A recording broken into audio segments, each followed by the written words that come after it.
I know we're still waiting for a couple of folks to join, but we'll go ahead and call the meeting to order because I know we have some folks who have meetings to get to after this one. So we will call the meeting to order for today, Monday, April 13th, for the Sonoma County Transportation and Climate Authorities, and we will begin with a roll call.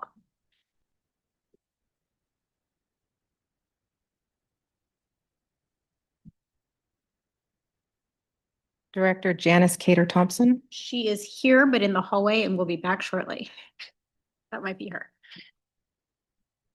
Director Chris Corsi. Here. Director Susan Harvey. Here. Director Gerard Giudice. Here. Director Nasa Hinton. Here. Chair Ariel Kelly. Here. Director Todd Lands. Director J.B. Leap.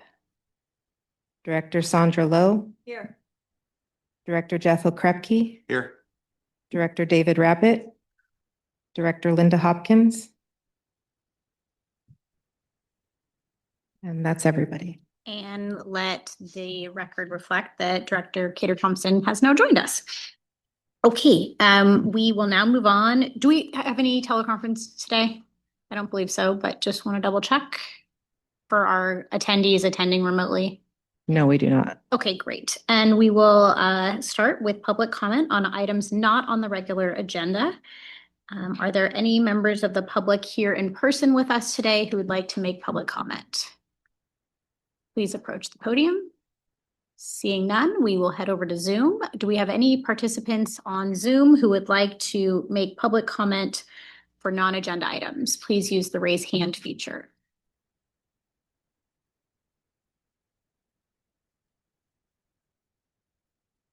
I do think I see a very tiny thing that says someone has their hand raised. It's almost like an eye exam up there. Yes, it was for Lori. I don't have a last name. And I believe this was answered. It was prior to us starting. She wanted to know if the volume was on yet, and we hadn't started yet. Okay. Anybody else with a public comment?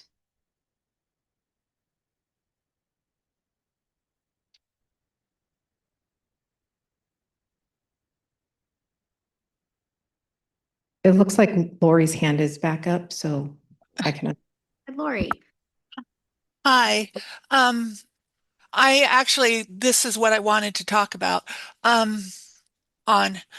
There was this new coordination on April 12th with the bus services, and it severely impacts Cotati. Golden Gate Transit is now gone, which puts out a couple stops. The Route 26, there is one bus a day now that will go down Gravenstein to the hub. And we have 400 developments coming in behind housing developments behind Lowe's, and that bus stop will have one. The Route 48 will be coming every 2 to 3 hours to the Cotati hub. And it skips all Walgreens and all that, including where the Cotati Hotel is going in. These are massive cuts to Cotati, and obviously nobody saw that. It'll be like a ghost town of transit that we have nothing coming in other than every 2 to 3 hours. Oh, and Route 10 goes one way to the train station. It goes, so you can't, and it ends at 5 o'clock. So we're also screwed there. We can't, I'm in 1.5 miles from the train depot. So, and we've been on the west of the freeway side, and we've been asking for 40 years for bus service. Now we have to go to the train station. And this is not fair. So I'm lucky I'm in a wheelchair and I get paratransit. So please look into this issue, and that Cotati had such severe cuts compared to others. Thank you. Thank you. Do we have anyone else on Zoom with their hand raised? I do not show any other hands raised. Okay, we'll go ahead and close public comment and we will move on to the consent calendar. So today we have our joint items, item 4.1, 4.2, 4.3, SCTA item 4.4, 4.5, and 4.6. And before we go to public comment on consent, do we have any directors, any comments, questions? Seeing none, do we have any members of the public wishing to make a comment on the consent calendar for today? Anyone in person?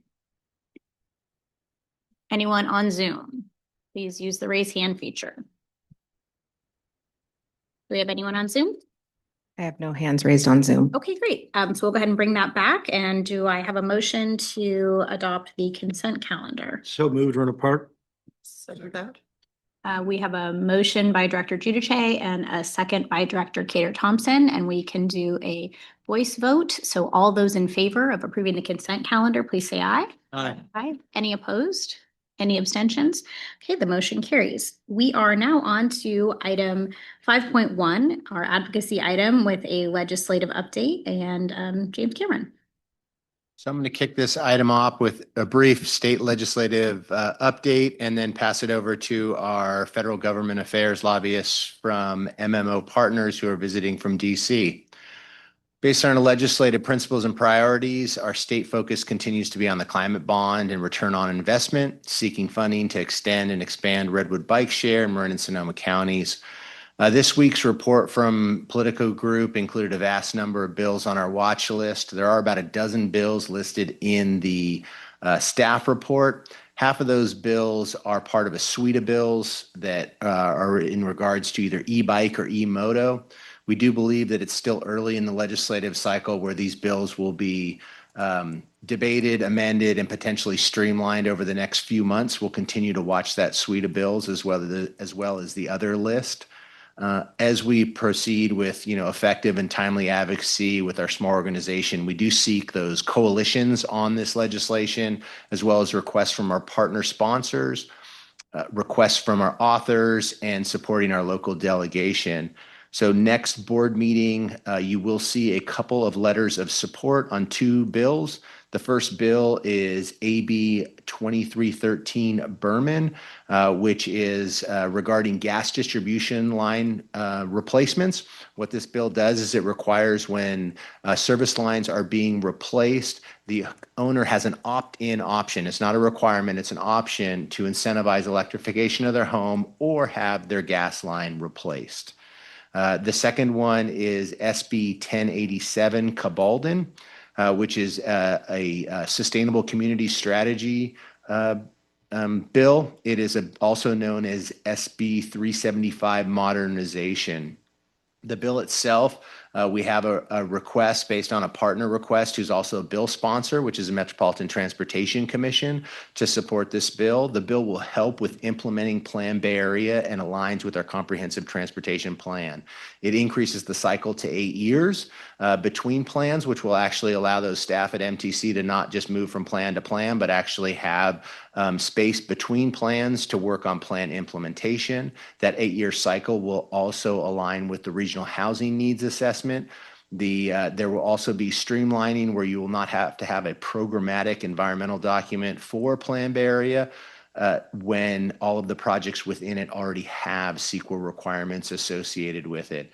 Lastly, the bill adds transparency to those greenhouse gas goals as well as methodology to achieve the goals within the plan. If any of the directors have other positions they'd like us to take a position on sooner, please reach out to me anytime. That concludes the brief update about state advocacy. We do have folks from Politico Group on Zoom if we do have any specific questions that I cannot answer. And with that, I would just like to tee up a PowerPoint and pass it off to Kyriakis from MMO Partners to talk to us about our federal advocacy. Welcome. Thanks, James, and thanks, members of the board, Madam Chair, Vice Chair, and members of the board. I appreciate the time. Kyriakos Pagonis, Vice President at MMO Partners. I'm joined here today with our partner, Kate Hallahan. We'll try to keep this brief. I know you have a number of issues to deal with today, but we wanted to come in and just give you a little bit of an update on what the work we've been doing on behalf of SCTCA over the 2025 time period, and also give you an update on what's going on in Washington, or maybe what's not going on in Washington. So just to give you a quick snapshot and a little bit of background about the firm, I know we've met some of you, but maybe not all of you. MMO Partners has been representing local and private sector clients since 1980. We do this in a nonpartisan approach, and you all expect return on investment from the investments you make in federal lobbying, state lobbying, or other investments. And so we pride ourselves on trying to demonstrate that. In 2025, and again, the numbers that are on the screen are reflective of the work that SCTCA and its excellent staff have done. We're fortunate to be on the team, but you have an excellent team here in place, and appreciate the direction of this board. So in 2025, I'll round it up, $8.9 million in direct funding.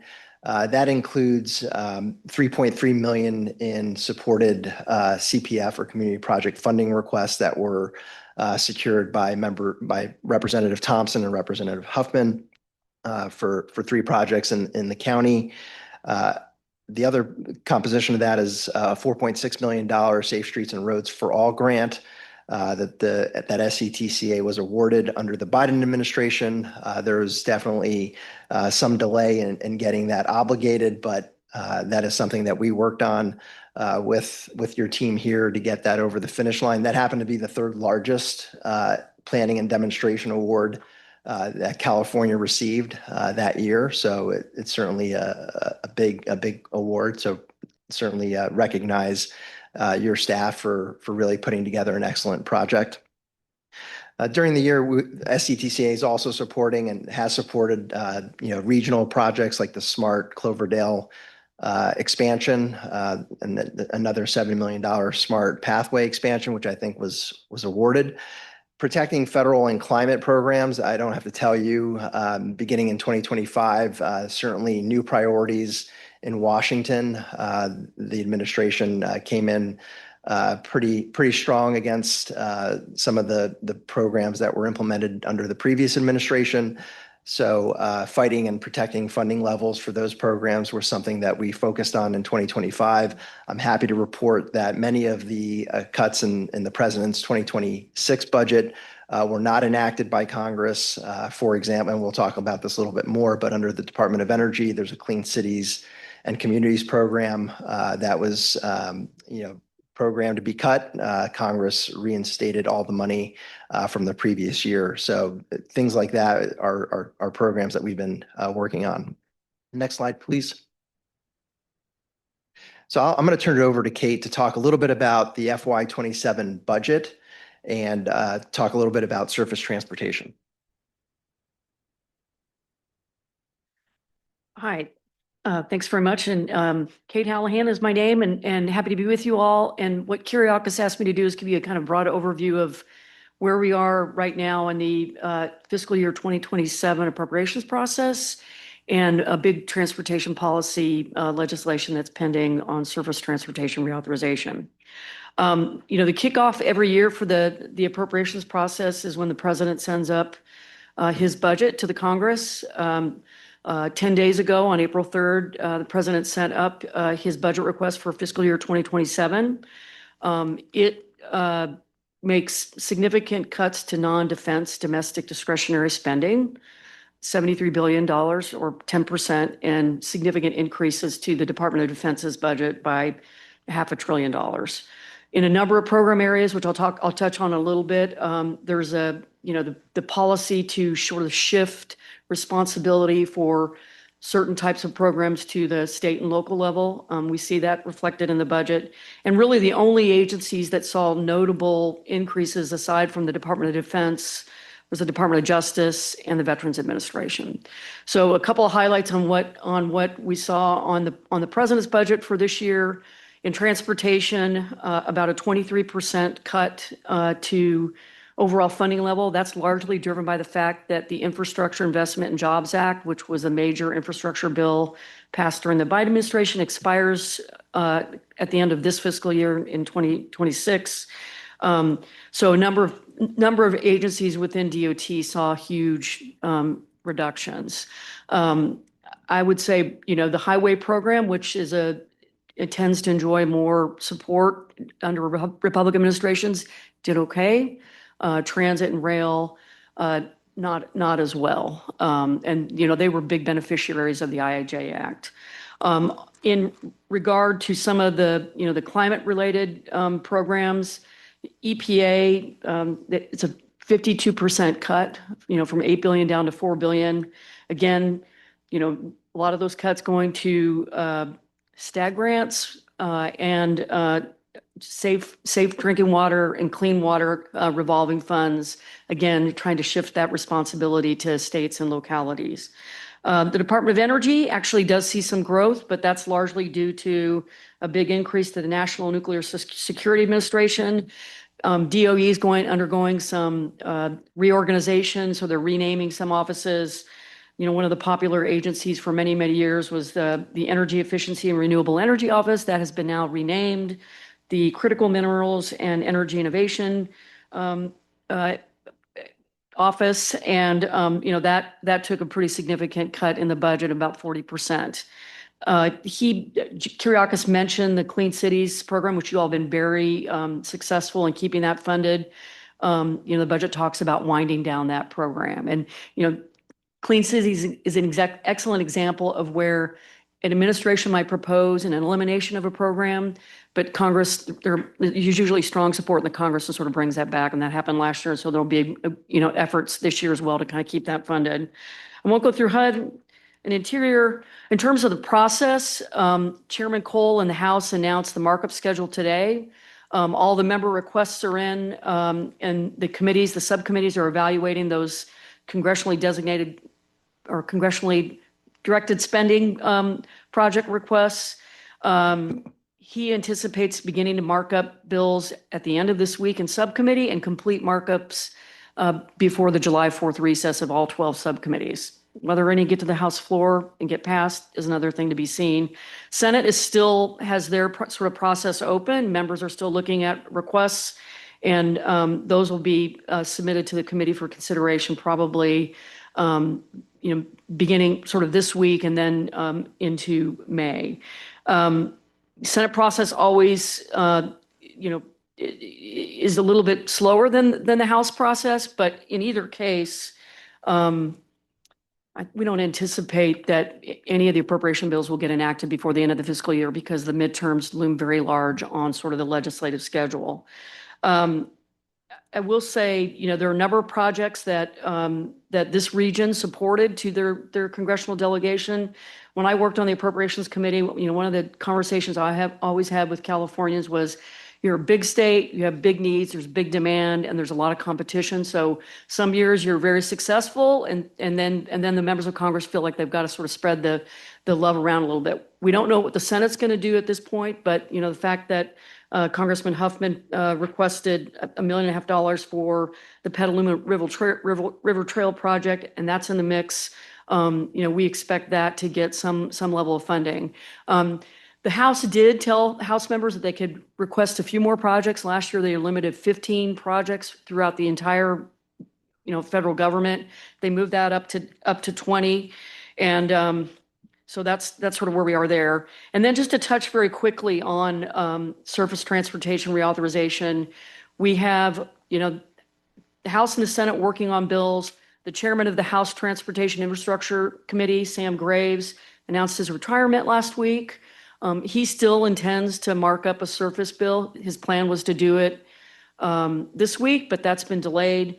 The good news there is that the Republicans and Democrats are working in a bipartisan fashion, really trying to reach a bipartisan agreement. It seems like the sticking point at this point is what's the overall envelope of funding for a 5-year surface bill. The Democrats will probably want a higher level of funding than what the Republicans do, but they're going to try to sort through that. So we'll see what happens there. You know, that'll be a key indicator for success, is whether or not the top line level is sufficient to kind of take care of all the priorities for all the members. You know, one issue of interest we know for a lot of local jurisdictions is, you know, getting more access to the decision making on transportation dollars, you know, directly, as opposed to having it flow through the state. And that overall funding level is going to determine like sort of how successful that effort be. If there's enough money to go around, then you know, we can look at, you know, they're likely to look at sort of more local decision making and prioritization for regional projects. The Senate is not anywhere. You know, the jurisdiction is among 4 different committees. Only one of the committees has really done any work, and so I think in both the case on appropriations and on surface transportation, when we're looking at a short-term funding gap for the budget process, you know, past the midterm elections and see where we are. And then also some kind of extension likely, because both of them sort of had the time bomb of September 30th of this year. Is that it? Okay. So a couple other things that are on our tracking list. So on climate, you know, we've talked a little bit about, you know, the change in priorities. Congress is moving on, at least the House Transportation and Infrastructure Committee passed out of committee the FEMA Act, looking at reforms to the agency, taking out of Homeland Security. It also includes a new formula program that would provide direct pre-disaster mitigation funds to the state, and then sub-allocated 50% to local jurisdictions to do pre-disaster mitigation work. There's also legislation that Representative Thompson has introduced on affordability, which would reinstate a significant number of the tax credits that were eliminated or rescinded under the One Big Beautiful Bill Act. That's certainly something that I know this agency has supported. Direct pay certainly is another tool to do climate investments. Housing is maybe one of the few pieces of legislation that has some chance of getting enacted before the November elections. There's a bipartisan House bill. There's a bipartisan Senate bill. Right now, both sides are in conference committee trying to reconcile the differences in the bill. It is an authorization bill, so it's not funding necessarily, but authorizing new tools to do affordable housing investments. One of the items in the bill directly related to transportation is providing incentives around TOD. Other things to look at are CDBG flexibility. So it does include some provisions that we've worked on to allow CDBG funding to be used for affordable housing development. There's also new authorizations for new programs to do local zoning changes, and also to reduce some of the environmental implications or regulations around housing development. So that certainly has a really strong chance of getting enacted before November. That said, things tend to shift pretty quickly. So it's certainly something we're watching. Executive agency actions. We noted earlier that this administration on day one released a number of executive orders. Some of those required different regulations on grants, and I know this agency took action, joining 1 or 2 lawsuits that then opened up your ability to sign grant agreements with DOT. That's still continuing. The department rescinded those requirements a few months ago, so there has been some movement thanks to your actions and the actions of other local governments at that level.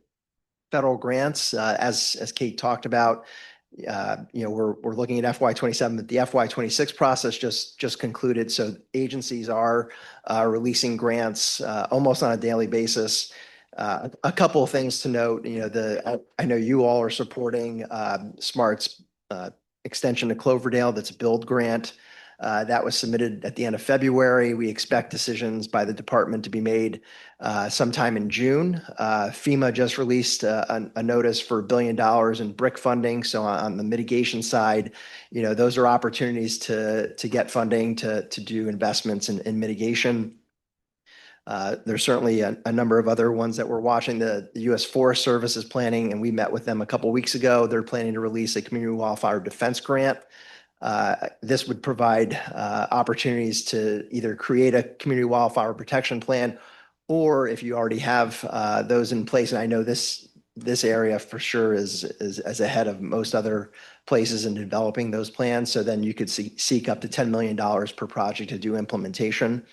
And those, the Forest Service tends to focus at a regional level. So certainly working with your regional USDA and Forest Service reps are really sort of the key to getting your projects advanced. With that, I think that concludes our brief update. Happy to stand for any questions. Great, thank you so much. Directors, any questions?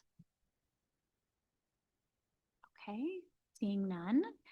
Well, we really appreciate this presentation, you all taking the time to be here with us. We hear a lot about your work and what's happening in DC, so it's great to put a face with the names and see you in 3D. And we are really grateful. It sounds like it's a pretty tricky time to be trying to advance getting good projects done and funded in local jurisdictions. So we appreciate you out there fighting the fight on our behalf and on behalf of our constituents, even in really trying times. So thank you. Thank you. Vice Chair Corsi had a question. Yeah, just one quick question on the community wildfire defense plans. Where is that grant? Where does that live? So U.S. Forest Service. Okay, thank you. Okay, thank you. Appreciate it. And we will take public comment on this item. So if there's any members of the public here in the room, please approach the podium. And seeing none, we'll go ahead over to Zoom. Please use the raise hand feature to let us know you would like to make a comment. Do we have any hands raised? There are no online hands raised. Wonderful. Well, thank you so much for the report, and I'm sure more to come. And now we're on to item 5.2, our transit implementation ad hoc report. Director Cameron. Thank you, Chair. So the ad hoc report out includes a transit update as an informational item, no action requested. This item is intended to provide a space for discussion prior to our next item on transit funding. Our transit implementation ad hoc met on March 19th and discussed the fiscal year 27 coordinated claim, which included all the funding needed for Mascot's first year of its 3-year pilot. We shared the Mascot's promotional materials as well as discussed first last mile solutions like the Redwood Bike Share. It's important to note these meetings have good discussions between not just the members of our SCTCA board, but also our managers from our transit operators in Sonoma County. So at the meeting, you had Rachel Ede from City Bus, Eddie Cummings from SMART, Emily Betts, who's the new transit manager of Sonoma County Transit. Dennis Mulligan from Golden Gate did have a conflict and was unable to attend, but I did discuss the agenda with him before and the presentations after the meeting to make sure he was, well informed. Lastly, Jared Halls from Petaluma Transit was there for his input. Jared's last day at Petaluma Transit was last Thursday, and he has accepted a position with Riverside Transit, so he's moving down south. Maria Arce has recently been hired by City of Petaluma Transit as their interim transit manager, and we look forward to having her at our next ad hoc meeting. So to capture those discussions, there's 6 bullets that have been placed within your board packet. And I just wanted to briefly go over those bullets to, give a snapshot of where we are in the transit world with the work that we've been doing through our ad hoc. In general, transit operations across the state are financially strained, and there's many are requiring cuts unless new revenue sources can be secured. Right? Transit operating revenue sources are not keeping up with the increased cost of transit operations. More service cuts are coming over the next couple of years.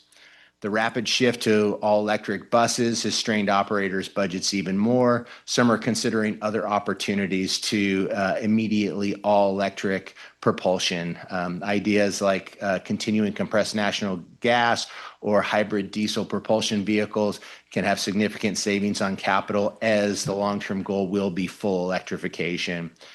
Petaluma's Lumago and increased frequencies will likely be canceled because there's not a sustainable fund source for these pilots. And Petaluma Transit is dealing with budget deficits in fiscal year 27. The transit coordinated claim continues to be a challenge for us. That challenge has been mostly resolved with the funding of mascots between the 3 local bus operators and our 2 regional operators over the last 2 to 3 years to get to the solution that's currently within our coordinated claim. Going forward, it's key that we strategize around funding as an integrated system for our local transit operators with the limited resources that we have available. The last bullet that is really that looking forward piece here. So there's several complementary planning study efforts that will help us address future service priorities, efficiencies, and reductions possible, modifications to funding agreements between local bus operators, and set up Sonoma County to compete for funding at the regional, state, and eventually federal level. Those plans that are moving forward are the mascots monitoring and evaluation. So the mascots going into effect will have annual monitoring and evaluation that will report out what's working and what's not working. And if we need to adjust, there'll be opportunities through the pilot to do that. The Sonoma County Transit is working on a strategic plan right now.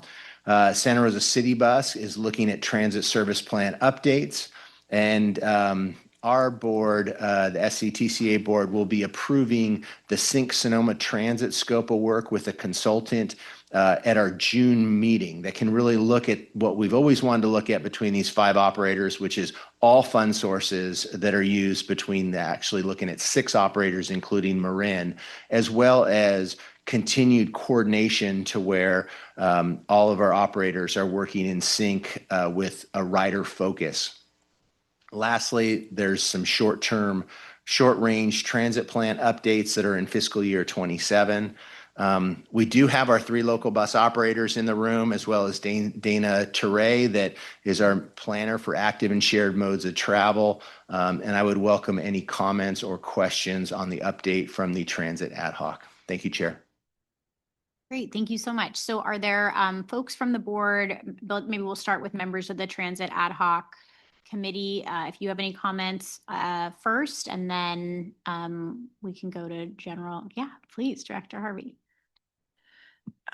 So as was mentioned by the speaker earlier on, we've had definitely some challenges in Cotati, and that's been brought up for years and years. My understanding is that the 3 Sonoma County bus services are going to start looking at those routes, and that there's more to come on that. This mascot's first focus was on the Highway 101, and now we're going to get more local with the other agencies. Is that a correct assumption? I don't know who's going to answer. Yeah, and so depending on how deep of a dive you want to do, I can keep it surface level. We can go to Dana, or we could ask the general manager if she's comfortable with coming up. But essentially in Cotati, the thing that went away as part of mascots is that 101 Golden Gate route. And then you exchange that for additional smart service, both midday, later into the day, and on the weekend. So making that connection to where that Golden Gate route is and the smart service are the things that we'll be looking for as Sonoma County Transit advances their strategic plan while we're working on our Sync Sonoma Transit study. And this was it was an absolute necessity to take a 5-way negotiation down to a 3-way negotiation. And the only way you did that is by the 3 local bus operators working together and then addressing local separate from the 2 regional operators. And that's how we got to where we are today. It took over a couple of years, and yeah, I appreciate the patience as we continue to look at Cotati and the improvements that can be made there as we implement mascots. And then secondly, where is the best touch point for people that want to get involved where they can be involved. I'm gonna invite Dana up to talk about that. And I want to be sure that, people, because there's been a lot of chatter around saying, well, nobody told me, nobody's asked me, no one, and I know that's not true. I know that even the mascots have been working on it for a couple of years and there was tons of outreach. So I just want to make sure that we get out there where people can engage. so, and I'll just tee it up with, the answer is not 9 different PIOs that are listed in the mascots study, right? And so, we do have some mascots branding material out there, and then we have individual operators out there. But I would welcome Dana's input on best sources of contacts. Yeah, hi. So for Cotati local bus service, I would point to the Sonoma County strategic plan that is just being kicked off. There will be a page on their website in the next few weeks that will have information about the strategic plan as well as the public engagement pieces that are part of that plan. And I would say if there's kind of more broad regional and local interest in transit, you could certainly direct people to us. Okay, thank you. I'll get that message out. Yep. And so I would say that when it's an individual operator, it's always best to go to them. If there's any concern, Ross Clendenin is our contact, and he can push things out to Dana or any one of the operators. Thanks for the question. Appreciate it. Vice Chair Corsi. Thanks. Dana, I think you might have left a word out of that. The website is Santa Rosa or Sonoma County Transit, correct? Yes. Thank you for catching that. Okay. The Sonoma County General website is a rabbit hole. That's correct. Sonoma County Transit. Is there a pun intended? And no offense, Supervisor Rabbit. Thank you for clarifying. I just wanted to say, it's going to take a while to get used to the changes that we're making right now. And, what we're hearing first, when this conversation comes up is, I don't have this anymore. How do I get there? But I think that, today, considering that we kicked off mascots yesterday, that we ought to just take a minute to celebrate that and recognize that we are improving transit. We're doing it by coming together with those 5 agencies that James was talking about. And we're doing it with moving money around, which is never an easy thing between public agencies. And it's also never going to be perfect, but let's recognize the improvements first, and then talk about how to make things even better than they are today. I did have a question, James. You kicked off by talking about the local transit operators are looking at difficult times with their operating budgets, and I wonder if any of the general managers would like to talk to us about the challenges that they're facing now to take that next step.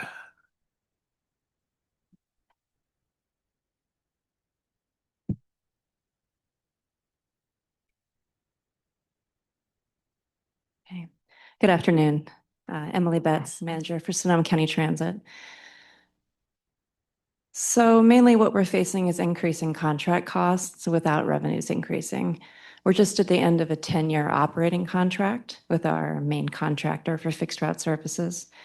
Having a 5+5 contract kept our prices pretty constant, but now we're seeing that those costs did not keep up with inflation. And so we're seeing a 26% increase in our contract costs, which make up about 70% of our fixed route budget. So across the board, our budget's going up 21% for fixed route. And so we are looking at a deficit for next year. We have reserves. We can use those reserves. But in the longer term, we're going to have to either find new revenue sources or make some cuts to make sure that we don't have a structural deficit going forward. What kind of process do you have in mind, if any, with the public as you make these decisions?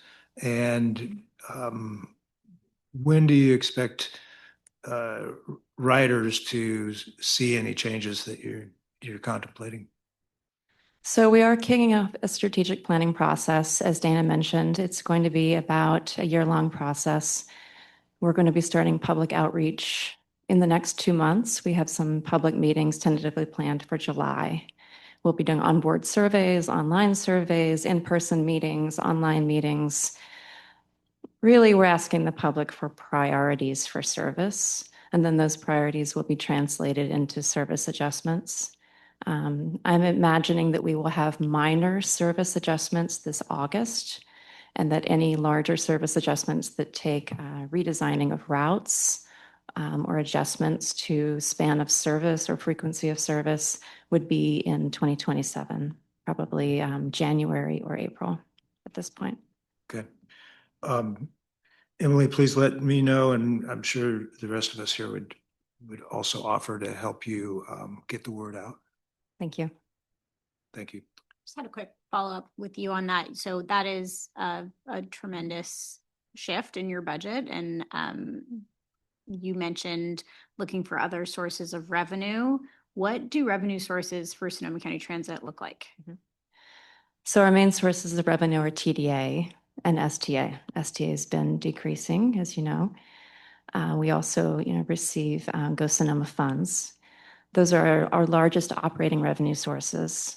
Because of the way we receive 5307 and 5339 funds, we are able to use those for operating, which is not typical for Bay Area transit agencies. However, those are also our capital funds that are designated for bus replacements. And so at a certain point, you're making a decision between shoring up operating funds and keeping your buses in a state of good repair. So that's going to be part of our longer range planning process that comes out of a strategic plan. And you've been in this role now 5 months? 4 months. 4 months. Mhm. So it's probably, tell us how you're feeling with the level of excitement or the level of like, is your anxiety through the roof, or are you we're amongst friends. No, I mean, genuinely, it seems like it's a really generational shift for your agency, but also you're 4 months in, and so I'm curious how you feel like things are looking in the future. And I've also heard that every transit provider in the region and in the state is facing some really unique and critical budget shortfalls. And so I know this isn't unique to our region, but also I'm sure everybody's looking at navigating it differently. So I came into the position knowing what I was getting into. As you know, I was just at SMART for 5 years. So I have a pretty good understanding of the way that the transit structure in the North Bay is both changing and has the potential to change. I think that we are at a flexion point for the local bus operators where a lot of structural changes could be made in terms of coordination and integration that could, in the long term, benefit the whole.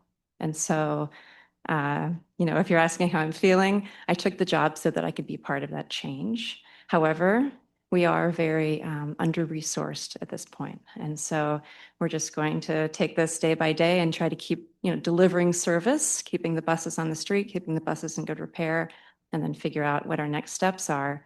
However, the implementation of mascots and then the role that SCTCA is taking with this sync work is going to provide a really good structure for figuring out how to make those changes. And so we appreciate the work that's happening here. Thanks. Emily's up here. Any other questions for her? Director Rabbit? Emily, it's good to see you. I'm glad you're in that spot. I have great faith in you there. I do think that both of the contracts that as I understand it, the significant increase really have to do with the fact that it was a 10-year contract. And of course, those 10 years of delayed catching up with the CPI, especially in this day and age, are going to come back to bite you. Actually, reality is, I wouldn't say this with anyone from the representatives of the companies in the room, 26 is not bad for a 10-year period of time, truly. I think the other one is a 5-year contract and is also going up accordingly. So long-term contracts definitely have ramifications upon renewal. I do look forward to the day that we can really, especially having gone through this so much at the regional level during the pandemic, to really continue to shift, especially on the bus service side of things. Let's face it, buses are fungible. You can shift them.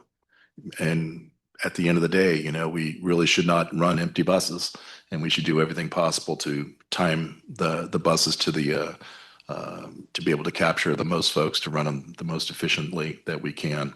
Because I think, unless that model changes once and for all, but I doubt if it truly will, in terms of the resources, just not being able to handle the expectations of the public. And it's up to us to kind of make sure that we can work on that accordingly. So thank you. Great. And sorry, did you have a question? No. Okay. And appreciate it. And I don't want you to feel like you're the only person on the hot seat. And I know we have other operators in the room, and I know we rarely get to hear from Petaluma. And as a representative from Healdsburg, I have not had the opportunity to ever ride the Petaluma bus, but I'm curious, do we have a representative from Petaluma here? And I'm just curious. Day 6 on the job. So Okay, great. So she at you've least got it all. introduce herself with a background, at least. Right? Well, welcome. And I'm happy to have you talk about, if there's specific things related to your budget. I know those are some of the challenges that we've heard about from other operators, and then just anything that you want to share from what you've gleaned in the 6 days thus far about this coordinator work, or maybe in your other experience as you see some of these projects ahead, where you think Petaluma. Sure. For those of you who don't know me, my name is Maria Arce. I do believe that my first day should be the day I got email access, which was about 10 minutes ago. So Congratulations. the first 10 minutes of my tenure here. But some of you may know me because I was a project manager with the city of Petaluma, and I was one heading up Luma Go, as well as the Fare Free program. I was marketing at that point and transit specialist. If you really know me, you know I'm overly excited, and this is really hard for me not to explain how excited I am to you with my body, because I'm ecstatic to be here. Like Emily, I knew what I was walking into, fully aware of the possibilities that are available in this county for coordination that will have long-term benefits. That is what I'm excited about. I'm excited about meeting the community. I'm so fortunate to have worked with this community so long in Petaluma, and I have a deep love for Sonoma. So I'm excited to be able to benefit, especially in this hard time, because this is when our community needs us both most. Before my time with Petaluma Transit, I worked for Sonoma County Transit under Brian Albee. So I'm familiar with Sonoma County Transit. Prior to that, I was Chief Communications Officer for Eastern Contra Costa Transit Authority, which was out in Antioch, 250 square miles. So I definitely have some experience in this world. And I know when things are hard, it can be tricky. But I am so confident in the team in Petaluma. I'm so confident in the people I've gotten to work with. And I'm really excited that we can take this opportunity to look at what are the priorities and how can we really usher this community through this tricky time and come up with some great solutions. So always happy to talk, as many of you know. So feel free to come find me, Maria. Any other questions? I'm happy. Okay, seeing none, thank you. And we have a Santa Rosa representative here. Rachel. Impromptu. Hi, Rachel. Thank you so much for letting us impromptu put you on the hot seat. But No problem. Curious about your budget, how you're feeling around the mascots work, and then just generally if there's specific issues you're seeing that we're going to need to be mindful of and addressing as we move forward. Great. Well, thanks for the opportunity. It's good to be here. Rachel Eid, City of Santa Rosa City Bus. And I think Emily and Maria really covered it well. I mean, one thing I think works in our favor as the 3 local bus operators, a lot of our issues are the same.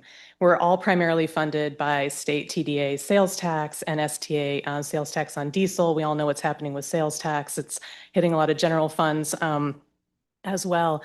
So I think that the one thing I would add just on the revenue side is, we have a very similar issue, and we're not looking at service cuts in fiscal 27, but we're developing, and council will be hearing more about this, a 5 to 10% service cut plan through our local service planning we're working on right now that will be out in the public sector in the next few months. have that in our back pocket, because if the trends continue on the revenue side, then going into fiscal 28, we'll very likely be needing to look at some kind of reduction.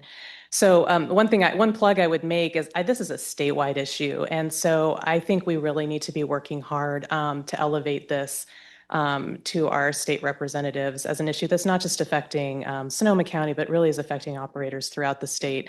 I sit on the California Transit Association Executive Board, and this is going to be an issue we're really going to be working hard on over the next few years. So I'm sure you'll be hearing more, but I think that's something that we all can participate in. And then in terms of the coordination and integration work, I'm really excited. We have kind of a dream team here.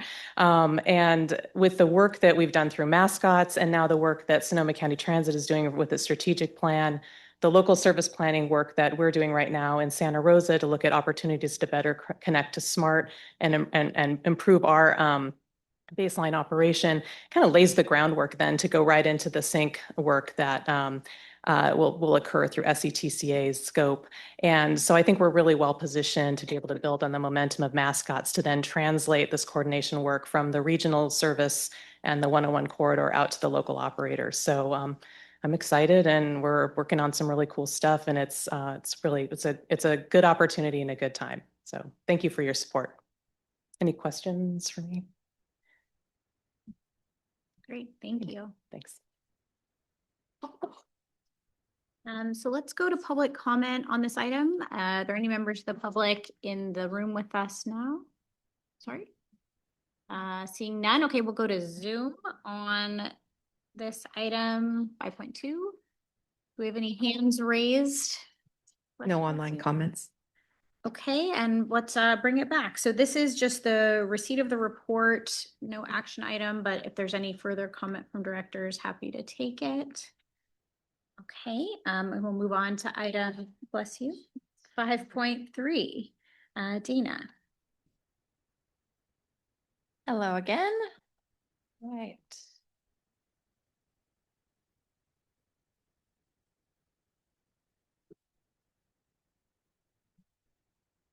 All right, as that presentation is coming up, now that we've kind of talked about some big picture funding things, we're going to take a close dive into the numbers for this upcoming fiscal year for the coordinated claim. So, all right, here we go. Thank you.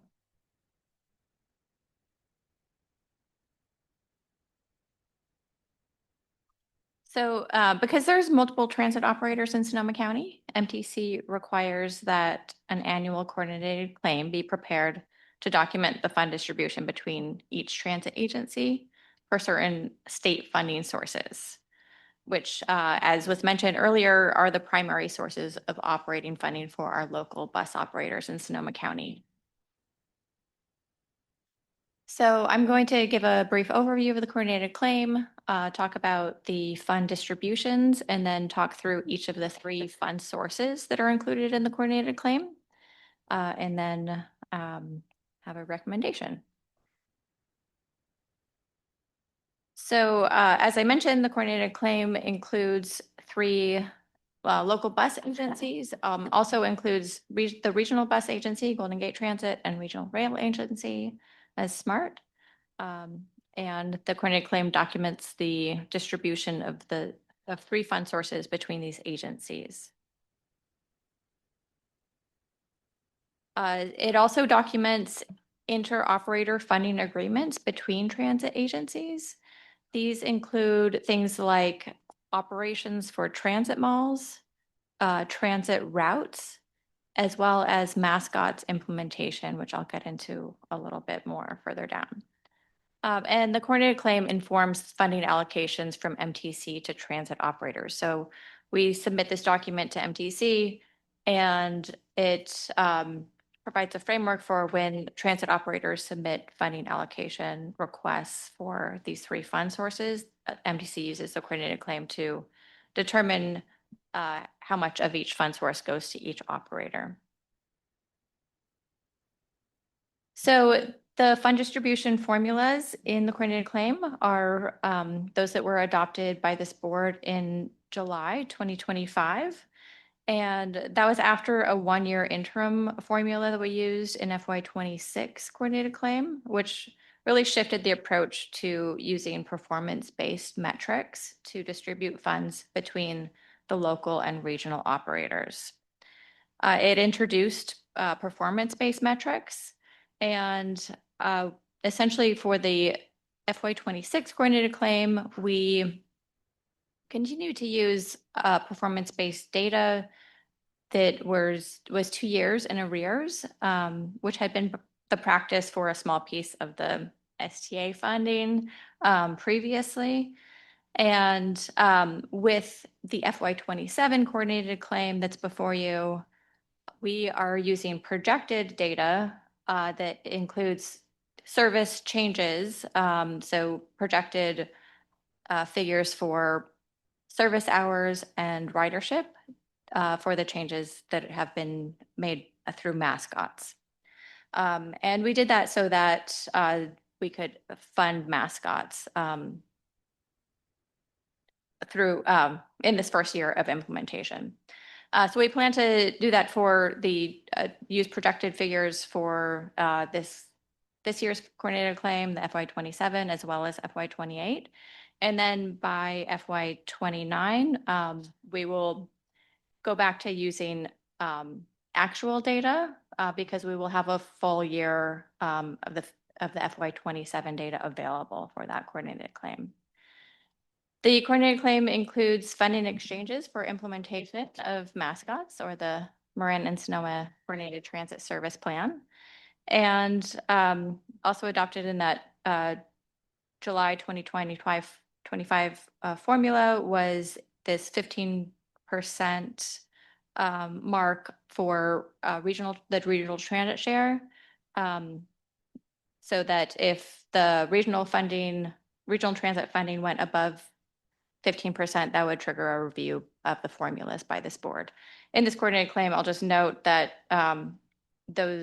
it's well below that. It's at 10.5% going to regional transit. So we're pretty far away from hitting that 15% mark. So changes in revenue, the coordinated claims are based on revenue estimates, which first come in January and February and are updated throughout the year. And so we have some figures in here for the revised FY26 estimates. And those estimates for TDA and STA have they dropped over $1 million, and which is roughly a 3% reduction in funds. So for the FY27 estimates, those are about 1.6% higher than the revised estimates from FY27, which is good to see it trending up, but it still doesn't make up for that 3% drop, nor is it keeping pace with increasing costs.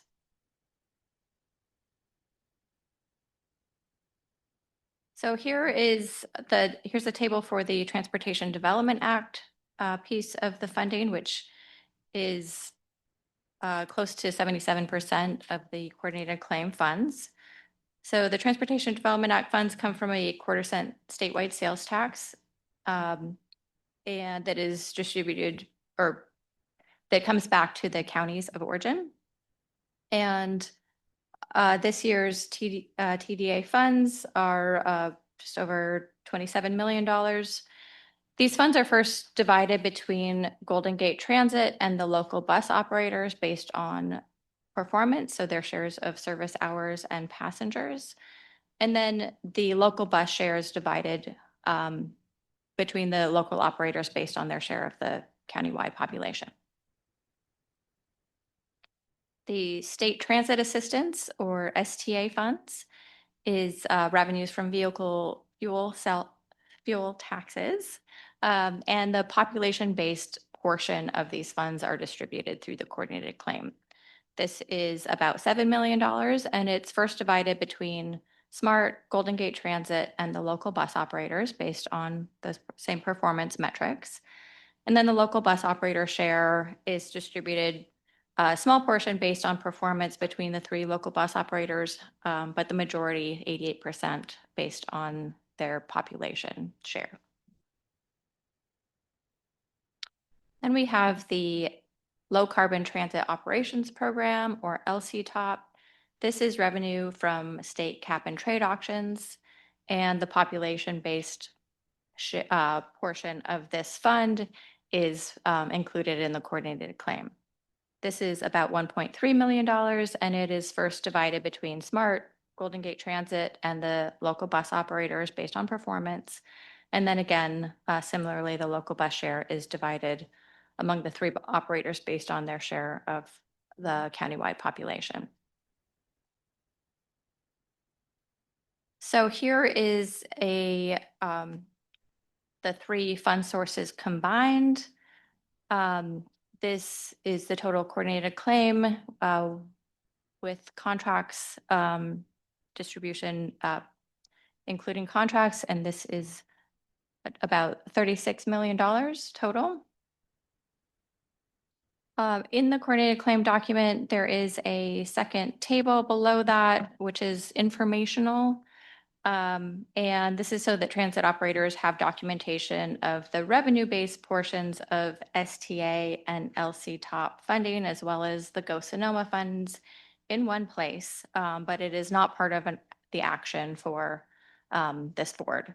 And I'll just note that the revenue-based shares for SMART are for operations in 2 counties, and the revenue-based portions shown here for Golden Gate are for both bus and ferry operations in 4 different counties. So the coordinated claim was recommended by both our transit TAC and our transit paratransit coordinated committee at their meetings in March. However, we did have 2 abstentions at the transit TAC meeting, one by Golden Gate Transit due to the shift from using performance-based data 2 years in arrears to projected performance-based data. They would have preferred a more gradual shift, but we did want to do the projected data so that we were able to fund mascots. There was also an abstention from Petaluma Transit due to a desire to withdraw from an agreement between the agency and Sonoma County Transit for intercity routes, which did not have consensus between the 2 parties. So neither of those agencies opposed the action, but they did abstain.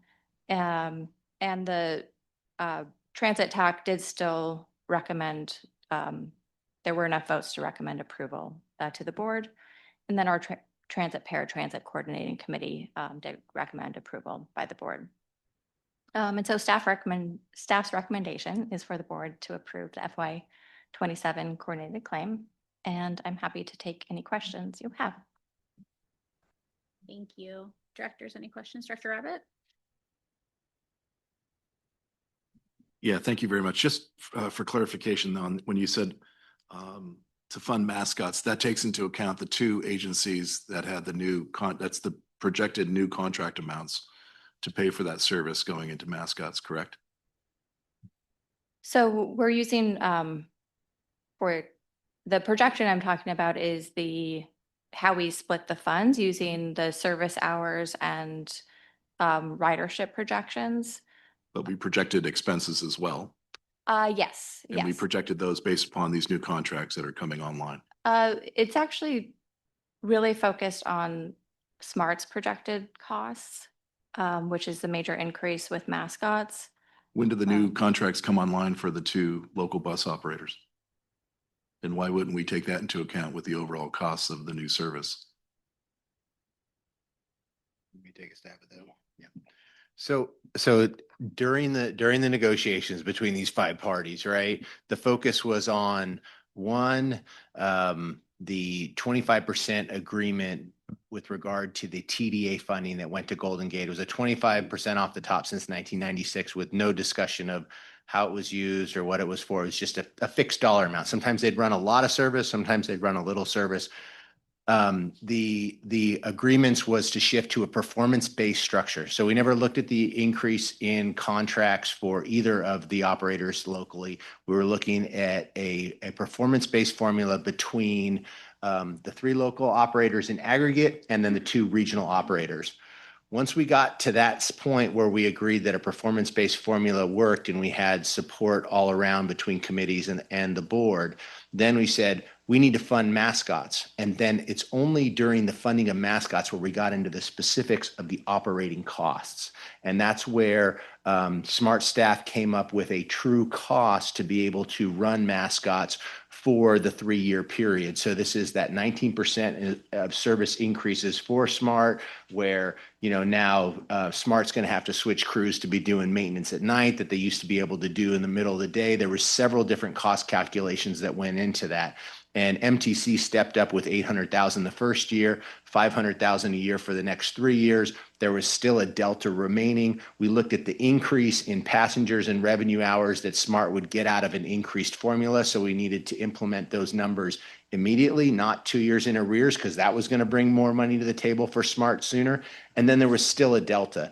That final delta was then split based on track miles between Marin and Sonoma, where the Marin operators were focused on how to fund the last gap of SMART's additional cost needs, and then the Sonoma operators were responsible for funding the portion of SMART needs for in proportion to SMART track miles.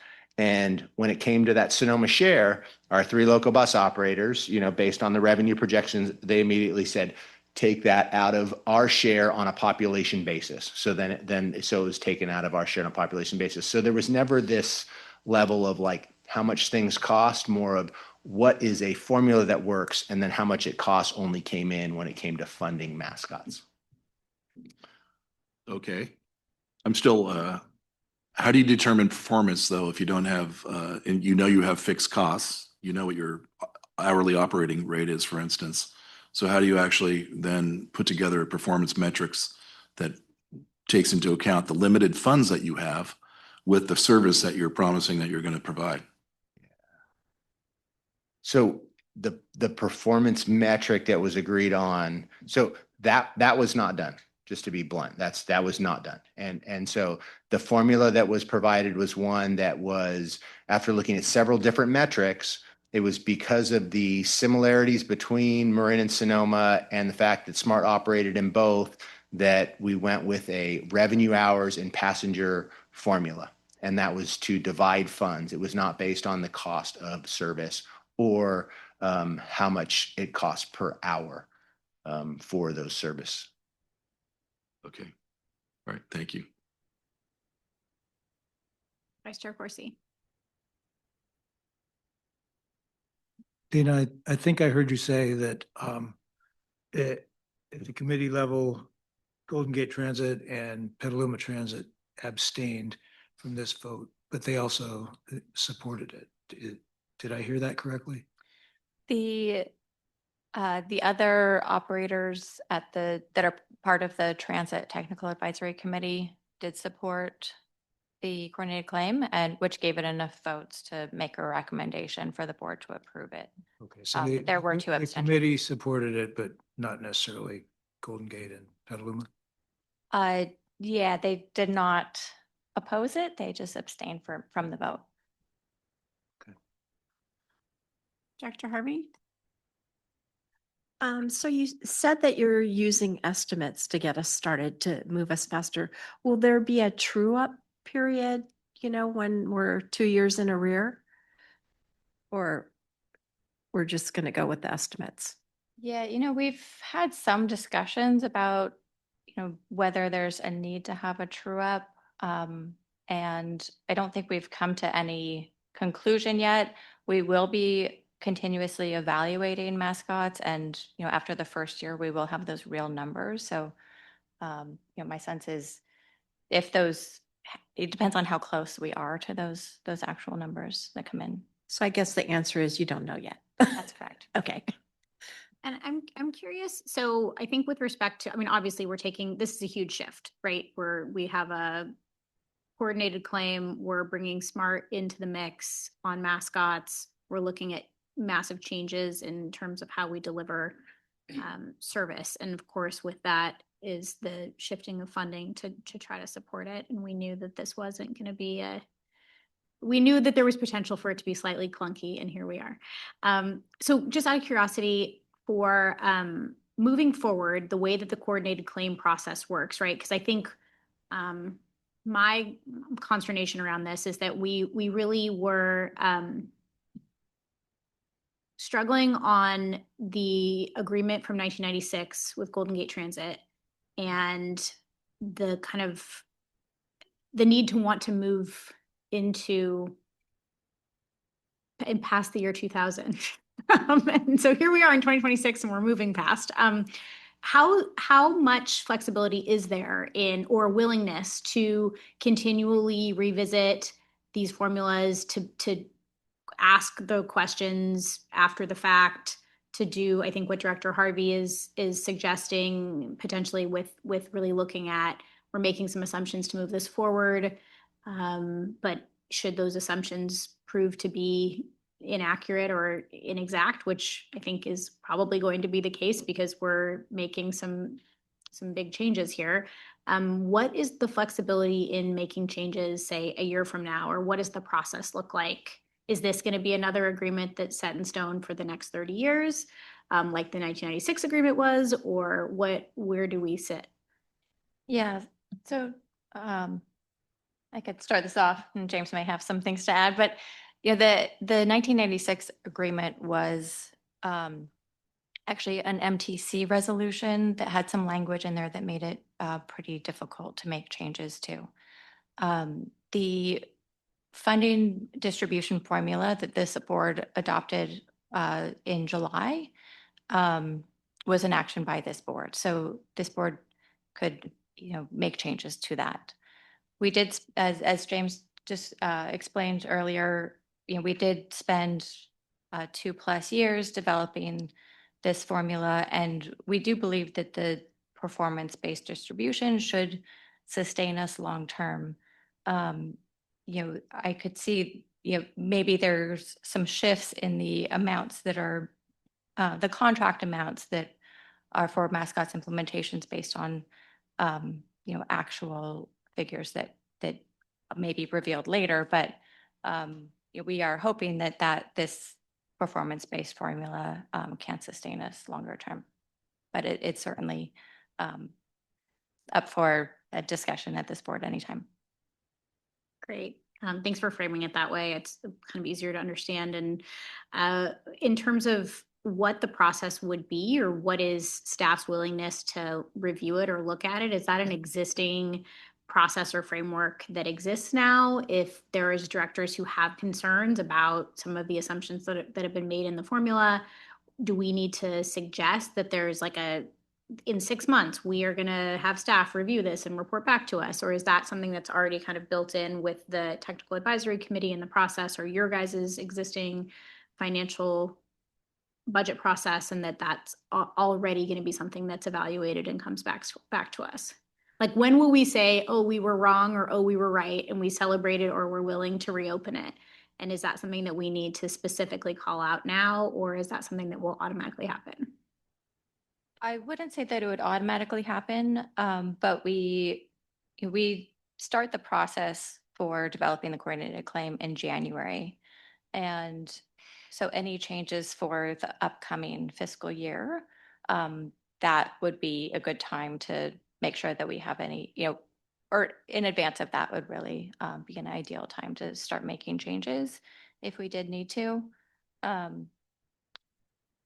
being said, last year we did go back and amend our coordinated claim to get funding for this first quarter of mascots implementation. So we don't necessarily have a built-in process for when it's reviewed, but in order to get changes into the upcoming year, and having that by January would be ideal. Okay, great. Thank you. And then just out of curiosity, in terms of the time frame, so we submit this coordinated claim to MTC and there's an expectation. That's what's like driving this particular timeline. So if we were wanting to have more time to look at it now or needing to postpone, what would happen? So we do have a deadline to submit to MTC May 1st, and I believe that is really based on when transit operators make their initial allocation request to MTC, which generally happen in the May and June timeframe, so that they receive their first, portions of funding by the start of the fiscal year. So my sense is that, we would still be able to adopt and submit the coordinated claim later. It would just delay the funding that comes into the transit operators. And do we have any idea if that would be problematic for the operators if we were to not move it forward at this time? I mean, I know they're in the room, but I don't know if that conversation has been contemplated. Yeah, I will look to the transit managers because I'm not sure.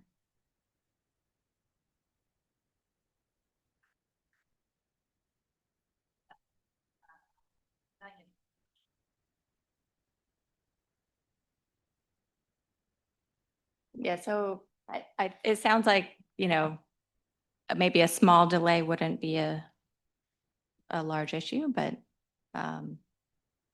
Okay, thank you. That's helpful. Are there any members of the public in the room who want to comment on this item? I don't think we've done public comments. I don't believe we do, but I just wanted to double check. And then for anybody on Zoom who has comment, it looks like, do we have anyone with their hand raised? We do have one hand raised. Okay, Lori, go ahead. Hi, I was just wondering, with all this funding and everything, is how it impacts paratransit funding, because it's very important to me, obviously, for paratransit to be fully funded. Thank you. Appreciate the question. If there's anyone else, we'll do another public comment, or if not, we can answer that question. Do we have anyone else with their hand raised? No other hands are raised. Okay. And Dana, are you able to respond to her question about how this impacts paratransit funding? yeah, sure. So paratransit funding comes out of the same pots of funding as fixed route operations, and service is required to be parallel to the fixed route transit service. So if operations funding goes up, and then paratransit funding goes up alongside with it. I will also just note that, part of what's in this coordinated claim is a funding exchange to ensure that the regional paratransit that's provided by Marin Access is maintained through the mascots pilot period. And so that's the paratransit service that has been there because of the Route 101 service. And so that is funded through this coordinated claim. Great, thank you. Any directors? Go ahead, Director Cater-Thompson.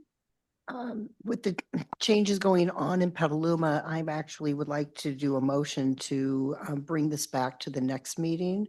So there can be a conversation between James and our city manager on some funding that the city of Petaluma wants to cut.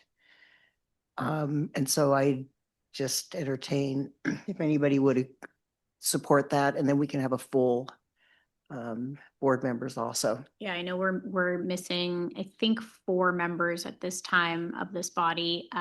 So I believe I heard Director Cater-Thompson with a motion to continue the item until next month. Is there a second on that motion? I'll go ahead and second. I have a motion and a second. Director Rabbit, did you want to say something? So for the transit the May 1st is the deadline for MTC's request, so that the transit operators can have their dollars as of July 1. This will delay that July 1 dollar, but we don't foresee, I'm not hearing any sighs or ughs from the back of the room, at least. Eddie and little sigh. Right. So there will be, so it's not about the actual, like, they're going to get the money. There'll just be a delay in getting the dollar. Yeah. Historically, what does that delay look like? Is it weeks? Is it months? Is it a quarter? I'm just want to make sure your cash flow doesn't get totally screwed up. I know they don't like to write checks each and every day. Yeah, it would delay the submittal of our TDA claims by that month until we had an approved coordinated claim from this body. We like to get it in right away, so we've got the funding in hand and ready to roll at the start of the fiscal year. But it's something that I think, given the interests of this board, that we could roll with and make it work. And City of Santa Rosa General Fund floats us when it needs to. Thanks very much. We do pay interest. So that's okay. All right. I think that's my answer. Anything to add? Okay. All right. Great. Okay, so with that, there is a motion and a second to continue the item. And yeah, absolutely, Vice Chair Corsi.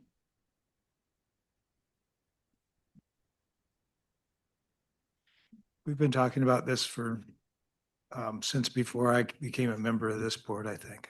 And I'm not going to be able to support asking for a delay.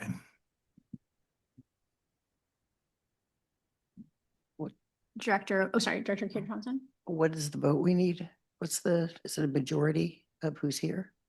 So in order to, on the motion on the floor, I believe it would be a majority of the members present to continue the item.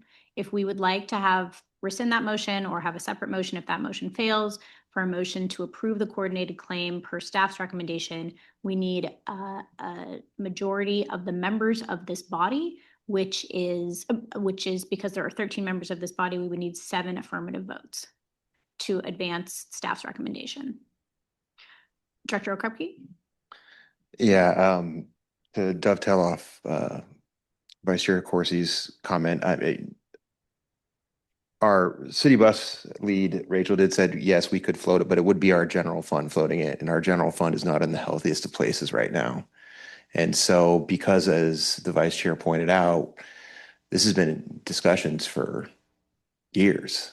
And I don't know why this is just arising right now. So because I don't have a full understanding as to why it's arising right now versus months ago.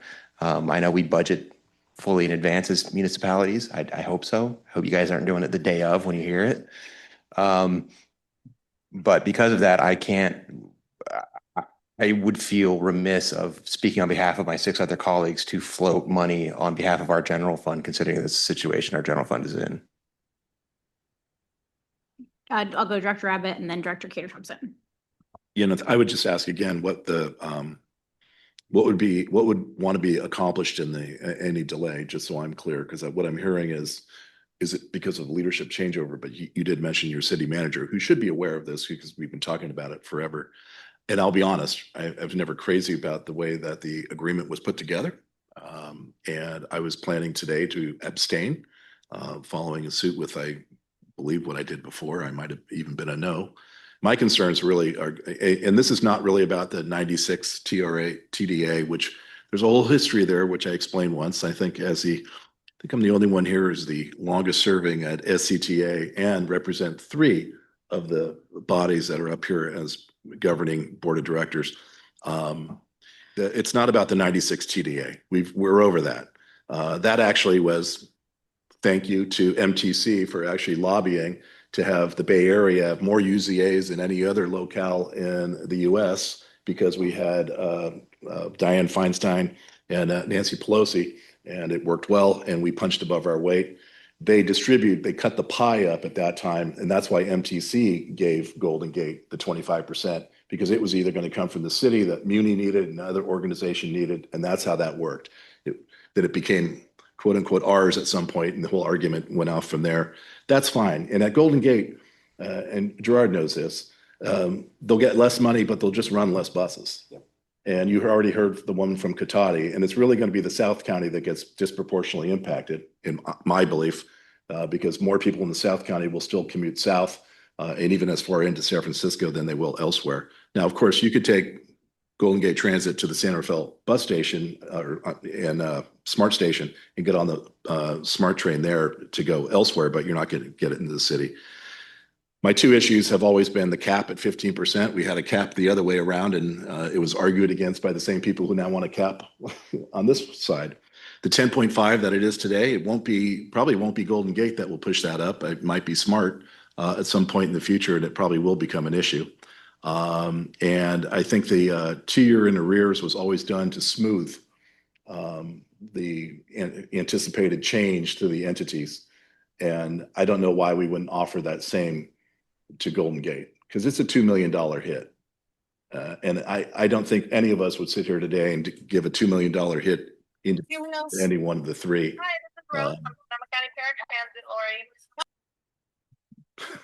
Any one of the three local operators. So that's been all my concern. It's really the way that was crafted. I do think that I don't want to see money held up for a needless delay unless you're going to change that. It doesn't sound like that's going to change. I'll still be an abstention. So I don't know how the votes work with the remaining people that are left. Sorry, Director Cater Thompson. I've received a letter from our city manager, and we've been putting in for this interoperational, and we don't really understand why Santa Rosa is not putting in, why other agencies aren't putting in. We're the only one putting in. And so I'm just looking at this letter that I've been asked to not support this from our city. And we need 7 people to support it. And I can count, and I'm counting that it's not working. Fortunately, I don't have to count over 10, and that's all I'm qualified to do. And so today, no, just kidding, teasing. But no, so I think that's really the issue. And Director Rabbit, I hear you loud and clear, and I appreciate your leadership on this issue as I think the longest serving member of this board, but also in the different hats and seats that you have graciously participated in these conversations for a long time. And so I would like to see us move staff's recommendation forward today. I know with your abstention and I believe Director Cater Thompson's motion to continue the item with the potential that Petaluma may be able to have a conversation, their city manager maybe will have a conversation with James Cameron in the interim. I don't know if that's going to yield any different outcome, and I do think it comes at a cost to Santa Rosa. So we'll give you guys a moment. I'll play the Jeopardy music in the background and just see if our colleagues from Golden Gate want to say anything. I think it's also just unfortunately because in order for this motion to pass, we need to have a majority of the members of the body, not just those present today, per some bylaws that we probably should revisit at a near future date. So that would mean we need 7 affirmative votes. And because of that, and we have so many folks who are not in the room today, I believe Director Rabbit's abstention, I don't know. But please feel free to enlighten us on your plans, and then with Director Cater Thompson asking to continue the item, I don't think we have 7 votes. So I'll keep this a little more philosophical.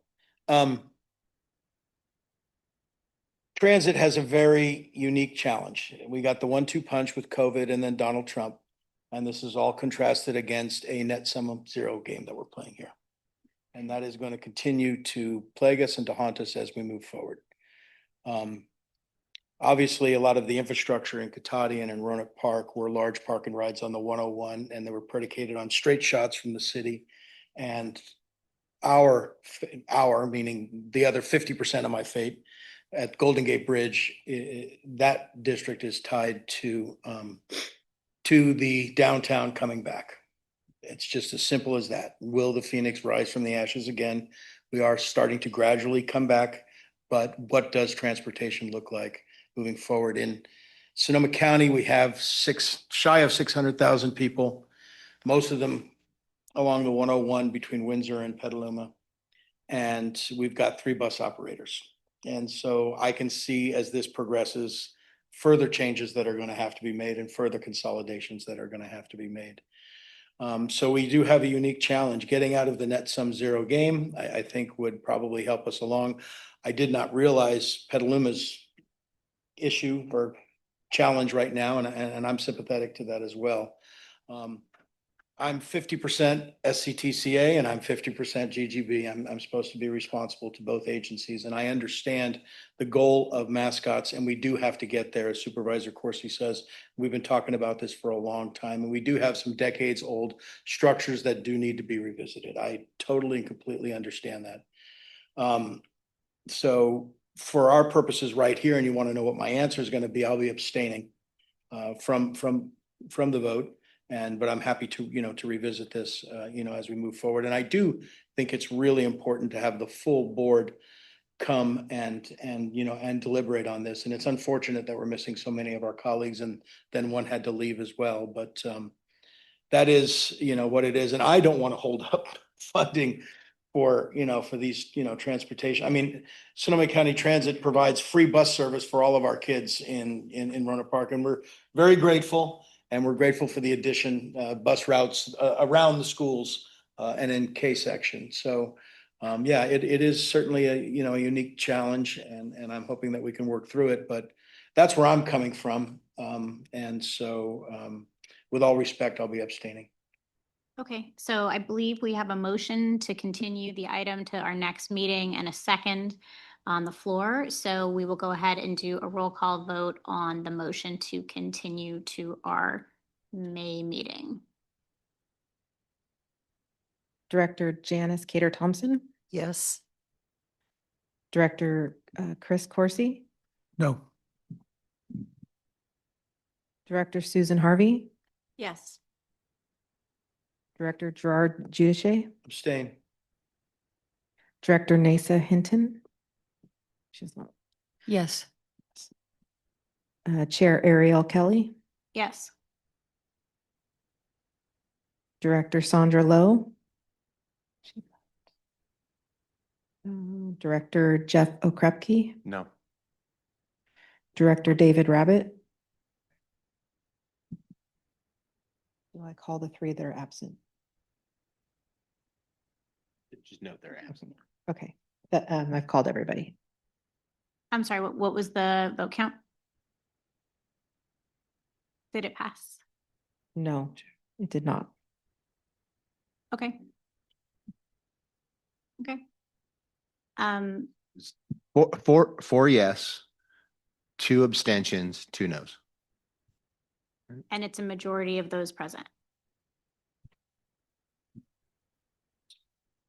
Okay.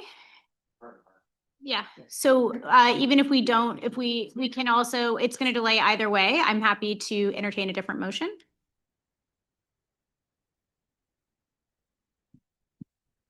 Would anyone like to move staff's recommendation this time? Okay. What the heck? Okay. Let's keep Don busy. Second. I'll move staff's recommendation. We have a motion by Vice Chair Corsi and a second by Director Okrepke. Can we please have a roll call vote? Sure. Okay. Director Janice Cater-Thompson. I think I'll pass and vote at the end. Okay. Director Chris Corsi. Yes. Director Susan Harvey. No. Director Gerard Giudice. Abstain. Director Nasa Hinton. No. Chair Ariel Kelly. Yes. Director Sandra Lowe. She's not, sorry. Director Jeff Okrepke. Yes. And Director David Rabbit. We have one. We're going to circle back to Director Cater-Thompson. And Director Cater-Thompson. Well, it's not going to pass either way. Correct. So I'll vote no. We have 3 yeses. I'd also like to remind everyone, Yeah. and this really doesn't go to anyone who's in the room today, but that we all have alternates, and that if we are unable to attend a future meeting, it is our responsibility to make sure that our city's alternates are here for purposes of quorum and this issue. So with that, motion fails, and so therefore, it is my request that we place this item on our May calendar. And any other comments on this before we proceed? I'd also like to request, it sounds as though there needs to be a conversation between James Cameron and the city manager of Petaluma and Petaluma Transit, with the hope that some of the challenge, I'm seeing nodding heads, so I'm just stating the obvious. Director Kater Thompson. I'll make sure there's a meeting. Great, thank you so much. And anything else? Yes, Director Abbott.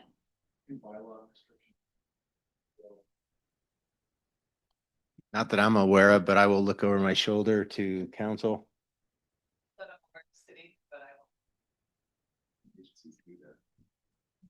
Don't recall looking at that when I was looking at the voting requirements, but Okay, so now we are on to item 6. So we have the executive committee report. We did discuss, Director Cameron, did you have some items you wanted to talk about with the executive committee report? Do you want me to take that on? Okay, so we are, we will have a very busy meeting in May. We have some items coming up. We also have some legislative items that Director Cameron mentioned earlier. Some interesting things happening at the state level. And we also will be having some budget items that are going to come before us. Do you want to talk about that a little bit? Sure, just an update on the budget status. So we will be bringing all of our, SCTA, RCPA, TFCA, Measure M, Go Sonoma budgets in May. That'll be our preliminary budgets. With regard to the staff, we will be recommending a 3% COLA. The 3% COLA follows what's happening at the County of Sonoma, as well as SMART, as well as the Transportation Authority in Marin, to attract and retain qualified staff. Those are the biggest changes within the budget that I wanted to update the exec committee on. Yep. Great. I don't think I have anything else on executive committee. We'll take public comment on reports and announcements at the end. So regional agency reports. Anything from SMART or Golden Gate? Go ahead. Just for Golden Gate, I can let you know that I was in Washington, D.C. Last month, I guess now, at the tail end of a long lobbying trip. And we're back for Golden Gate for our seismic upgrade, which is now over $2 billion. Thankfully, we're moving forward with the first phase of $1 billion upgrade with money secured through the Big Bridge Act, or whatever that was. We went back to thank them for that and to make sure that it continues to stay in the program going forward. We also lobbied for increase overall in right now the federal level for one. There's three ferry sources of money that you can tap into at the federal level. The one that's most common is only 30 million for the entire country. We're building a boat right now that is about 50 million, so it doesn't work very well. We were asking for it to be raised to 100 million, and while we were there, Mr. Giribendi put in a bill request for 160 millions. We'll see, of course, how that all works and where it lands, and hopefully it's again more than the 30 going forward. And was a successful trip overall in terms of that, and that's it for Golden Gate for me. Hopefully the Big Bridge Act is followed by the Big Boat Act or something, and they only have 3 words to work with in DC, so it's got to be big. And that's right. Any other regional agency reports? Yes, Vice Chair Corsi.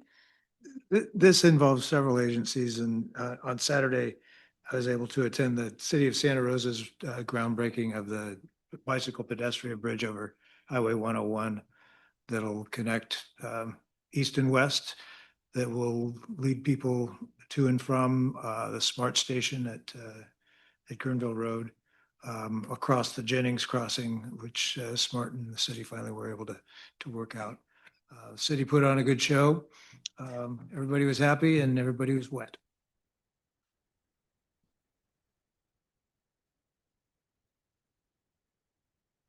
We also have advisory committee agendas, which are linked in the packet. So we'll pass over those. And then public comment on this item, anyone in person? Not seeing any online public comment. We do have one more agenda item, folks. Any online public comment on our reports and announcements for 6.1, 6.2, and 6.3? There are no online comments. Okay, great. So I'll turn it over to Tanya for our joint activities reports for SCTCA. Good afternoon, directors. And today I'm going to be sharing all of our activities report updates in one presentation. Trying something new today. So would love your feedback on how this goes afterwards. So let's see. Okay. All right. And I've also changed up the order a bit. I'm going to go through the highlights based on our work plan categories. So not team by team, but looking at our categories of planning, projects, programs, engagement and communications, and funding. And that's just a high level view of the topics that I'll be covering. So first, in the planning category, our comprehensive transportation plan, Sonoma Moves 2050. We closed public comment for the plan on March 28th, and staff is now reviewing all the comments and incorporating the comments into the final version of the CTP, which we anticipate presenting to this board in June for adoption. And materials and information related to the CTP update, including the draft document and the project list, are all available at the link that you see there on your screen. Another planning item is our travel modeling and forecasting. So Chris and his team have completed the update to the general plan build-out scenarios for all jurisdictions. And these scenarios are comprehensive long-term projections, usually 20+ years, that estimate the maximum potential development allowed under current land use policies, zoning, and regulations. These also serve as a blueprint to analyze future impacts on infrastructure, population growth, and housing needs. And SCTCA will be working with all of our jurisdictions over the next few months to review and refine these scenarios to make sure that the results are consistent with current assumptions of planned developments. Then moving on to projects. Our projects team, actually all of our staff have been very busy over the last month and looking ahead into April and May, attending and facilitating a variety of public meetings and events. So staff attended the Smart Healdsburg Extension open house. Staff facilitated a very successful Lakeville Corridor open house in Petaluma. And these have all been in March. Also presented to the Sonoma Valley Citizens Advisory Committee on the State Route 121 8th Street East intersection project. Conducted or led a local agency partner tour of the US 101 Hearn Avenue interchange to share information and best practices. And then looking ahead to April, 2 events happening on the night of April 21st. First one in Forestville for the Caltrans State Route 116 capitalized maintenance project between Monterey and Forestville, and then up in Healdsburg for the US 101 Dry Creek interchange. So lots happening with the projects and programming team.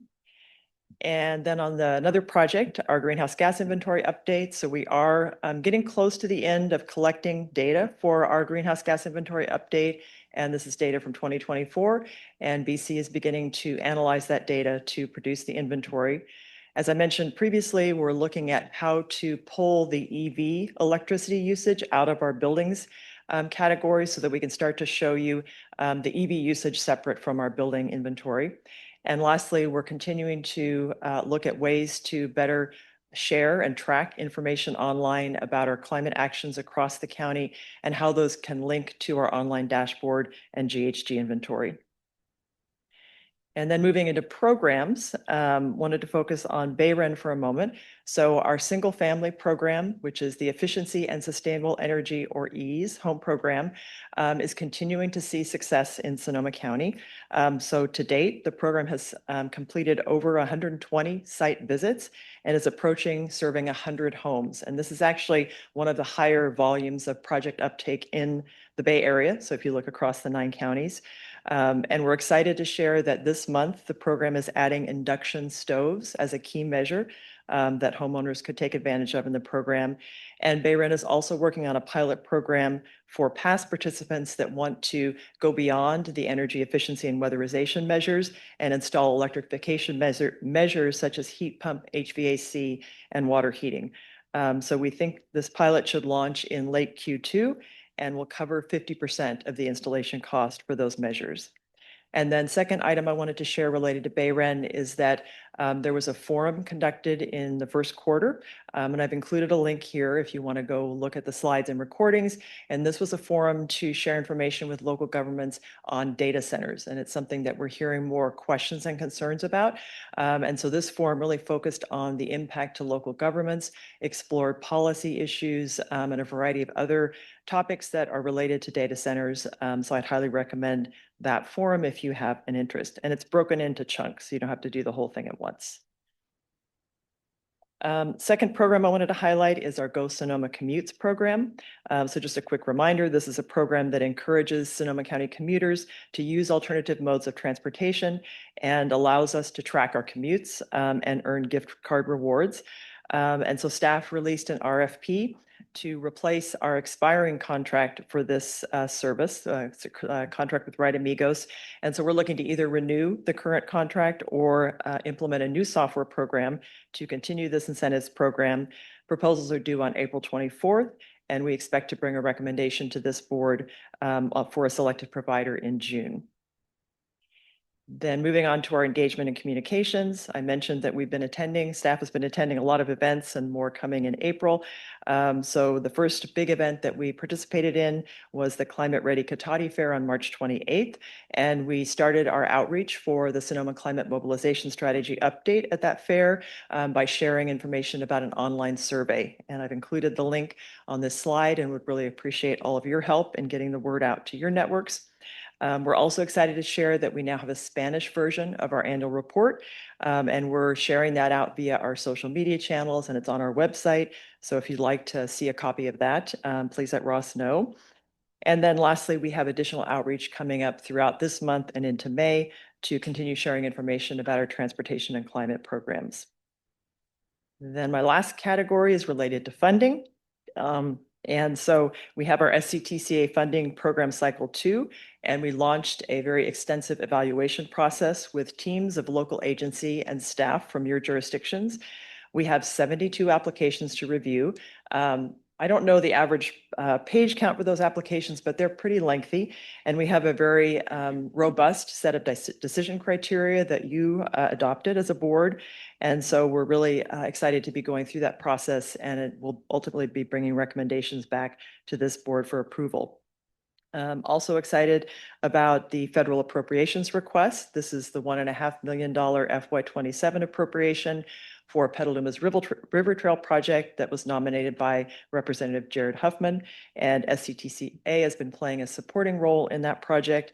We're a funding partner through the SCTCA funding program Cycle 1 augmentation, and also providing technical assistance through one of our consultants to resubmit this project for an ATP Cycle 8 grant.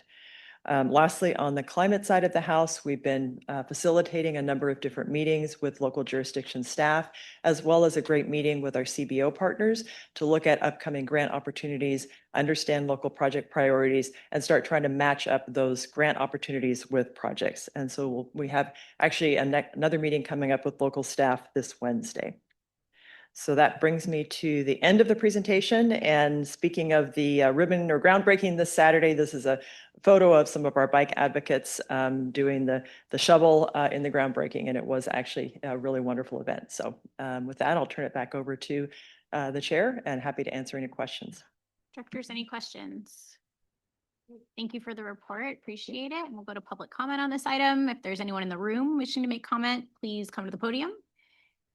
Seeing none, we'll go to Zoom. If there's anyone online wishing to make public comment.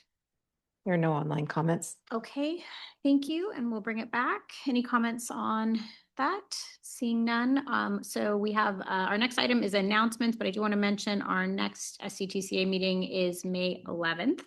Any board member announcements? Director Giudice. Actually, more of a shout out to David, who took the big journey down to Roanoke Park last week and met with school officials and city officials about safe routes to schools.